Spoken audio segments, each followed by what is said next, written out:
बिस्मिल्लाहिर्रहमानिर्रहीम। अस्सलामु अलैकुम वरहमतुल्लाहि वबरकातुहू। अस्पानिया के शहर बलबाओ में मुकीम एक पाकिस्तानी बिजनेसमैन अपनी रुदात सुनाते हुए बताता है कि मुझे मेरी वालिदा से बहुत मोहब्बत थी। मैं इस बात पर यकीन रखता था कि औलाद भी वालिदैन से बहुत मोहब्बत करती है, यकीनन उतनी ही मोहब्बत जितनी कि वालिदैन औलाद से करते हैं। ये अलग बात है कि दुनिया में हर मोहब्बत को तशबीह वालिदैन की मोहब्बत से दी जाती है। मेरी इस बात से मेरी वालिदा मुत्तफिक थी कि मैं उनसे बहुत मोहब्बत करता हूँ, मगर इस बात से मुत्तफिक नहीं थी कि औलाद वालिदैन से उतनी ही मोहब्बत कर सकती है जितनी कि वालिदैन औलाद से करते हैं। खैर, वक्त गुजरता रहा। एक दफ़ा रात के खाने के दौरान मेरी वालिदा को अचानक सीने में दर्द महसूस हुआ। जब मेरी वालिदा ने दर्द के मुतालिक मुझे बताया, उस वक्त मैं रोटी का निवाला सालन में डबोकर मुंह की तरफ ले जा रहा था। मैंने वो निवाला वापस रखा, मोबाइल उठाया, अपने दोस्त डॉक्टर को कॉल की, गाड़ी की चाबी उठाई, पैसे पकड़े और वालिदा को लेकर हॉस्पिटल पहुंच गया, जहां मेरा दोस्त मेरा मुंतजिर खड़ा था। हॉस्पिटल पहुंचते ही मेरी वालिदा को इमरजेंसी में एडमिट कर लिया गया और मुझे तसल्ली रखने का कहा गया। इस दौरान मेरे मोबाइल पर मेरे बिजनेस पार्टनर की कॉल आ गई। मैंने उसको आज दिन में होने वाली तमाम सरगर्मियों से आगाह किया, आने वाले कल होने वाले काम के मुतालिक डिस्कस किया और फिर कॉल बंद करके अपने मैनेजर को कॉल लगाई और उसको कल के काम के मुतालिक समझाया।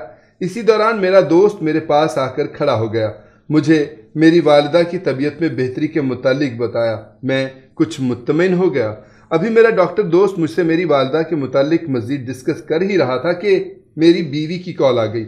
मैंने उसको वालिदा की सेहत का बताया और साथ ही खाना गर्म करके रखने का कहा, क्योंकि हम हॉस्पिटल से डिस्चार्ज होने की उम्मीद लगा चुके थे। और फिर मैं अपने दोस्त के साथ वालिदा साहिबा को मिलने अंदर वार्ड की तरफ चल दिया, जहां मेरी वालिदा दरवाजे पर नजरें जमाए मेरा ही इंतज़ार कर रही थीं। मैंने जाकर उनकी कदमबोसी की और फिर पूछा कि आज पता चल गया औलाद वालिदैन से कितनी मोहब्बत करती है। मेरी बात सुनकर मेरी वालिदा मुस्कुराई और मुझसे कहा, मैंने कभी तेरी मोहब्बत पर शक नहीं किया, अलबत्ता आज भी अपनी बात पर कायम हूँ कि औलाद की तरफ से की जाने वाली मोहब्बत वालिदैन की मोहब्बत के बराबर नहीं हो सकती। मेरी वालिदा की बात सुनकर मेरे डॉक्टर दोस्त को भी हमारी बात में दिलचस्पी पैदा हुई और उन्होंने हम माँ बेटे से वाक़या पूछा तो हमने उसको सारी बात सुना दी और हमारी बहस सुनकर मेरे दोस्त ने मेरी वालिदा के हक़ में फ़ैसला दिया और फिर एक वाक़या सुनाया कि मैंने तालीम मुकम्मल करने के बाद गवर्नमेंट की मुलाजमत इख्तियार कर ली। मेरी पहली पोस्टिंग सरगोधा के छोटे से शहर मियानी में हुई। एक दिन मेरे पास एक खातून अपना बेहोश बच्चा उठाए हुए पहुंची। मैंने बच्चा खातून के हाथ से लिया तो मेरी नज़र खातून पर पड़ी, जो खुद भी शायद होश में नहीं लग रही थी। उनके एक पैर में जूता था, एक में नहीं था। दुपट्टा सर के बजाय गले में लटक रहा था और ज़मीन पर घसीट रहा था। मैंने बच्चा पकड़ते हुए बेहोशी की वजह पूछी तो उन्होंने बताया कि मैं रोटी बना रही थी। बच्चा मेरे पास चारपाई पर लेटा था। मेरा ध्यान बच्चे की तरफ से गाफिल हुआ तो गिर गया। मैंने औरत को तसल्ली दी और बिठाकर बच्चे का इलाज करने लगा। बच्चा होश में आ गया तो उसे उसकी माँ के हवाले कर दिया गया। माँ ने लपक कर बच्चे को गोद में ले लिया, फिर 2-3 बार उठने की कोशिश की मगर नाकाम रही तो बच्चा दोबारा मैंने पकड़ लिया और औरत को सहारा देकर खड़ा करने की कोशिश की। इसी दौरान औरत शदीद तरीन अंदाज में कराहने लगी। मैंने महसूस किया कि औरत के चेहरे पर तशद्दुद के निशान थे, जैसे उस पर तशद्दुद किया गया हो। मैंने औरत से पूछा तो उसने बताया कि बच्चा चारपाई से गिर जाने की वजह से शौहर ने मारा पीटा। जो ही शौहर ने तशद्दुद के बाद छोड़ा तो वो बच्चा उठाकर पैदल चलकर हॉस्पिटल पहुंची। मैंने मेडिकल अमले को फौरन औरत के एक्सरे उतारने का कहा। चंद टेस्ट किए तो पता चला कि औरत की अपनी 2 पसलियां और 1 उंगली टूटी हुई है।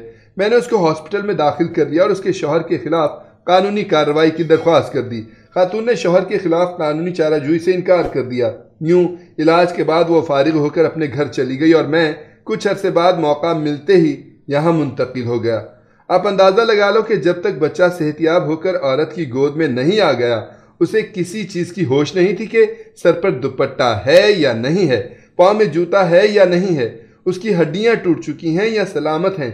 जबकि इसके बरक्स आज एक बेटा माँ को लेकर आया है जिसने फ़ोन पर बिजनेस पार्टनर को सारे दिन की तफसीलात भी बताई हैं, आने वाले कल का काम भी डिस्कस किया है, मैनेजर को आने वाले कल के मुतालिक हिदायत भी दी हैं, बेगम को खाना गर्म रखने का भी कहा है। इन दोनों वाक़यात से अंदाज़ा लगा लो कि औलाद और वालिदैन की मोहब्बत में कितना फ़र्क है। अल्लाह हम सबको वालिदैन की सच्ची दिल से खिदमत करने की तौफीक अता फरमाए।